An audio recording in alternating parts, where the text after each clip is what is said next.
3 étranges visiteurs.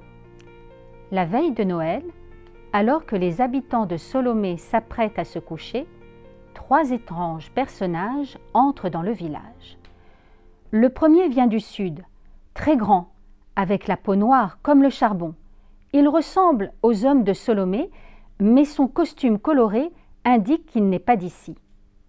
À peine entré dans le village, il frappe à la porte de la première cabane et demande à y passer la nuit. « Je vous paierai, promet-il en souriant. »« Inutile, répond le chef de famille. Nous accueillons toujours l'étranger sans rien demander. Vous êtes le bienvenu. » Le deuxième, qui arrive de l'Est, est beaucoup plus petit. Sa peau paraît un peu jaune et ses yeux fendus ressemblent à 2 amandes. Il pénètre dans le village, frappe à la porte de la deuxième cabane et demande à y passer la nuit. « Je vous paierai, promet-il en souriant. »« Inutile, répond la maîtresse de maison. Nous accueillons toujours l'étranger sans rien demander. C'est la tradition à Solomé. » Le troisième descend du nord. Sa peau blanche a rougi avec le soleil et ses yeux sont aussi bleus que la mer. En atteignant Solomé, il frappe à la porte de la 3e cabane et demande à y passer la nuit.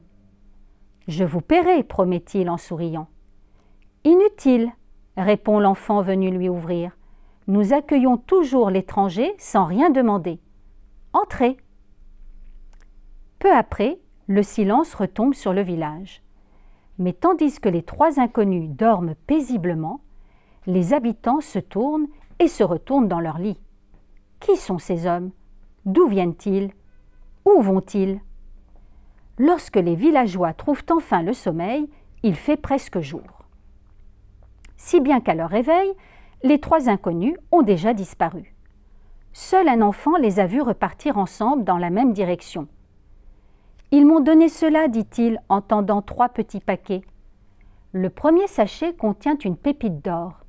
Le deuxième est rempli d'une poudre grise qui sent divinement bon, de l'encens.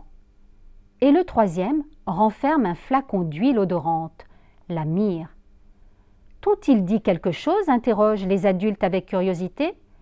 Je crois qu'ils suivaient une étoile qui doit les conduire jusqu'à un enfant dans une crèche.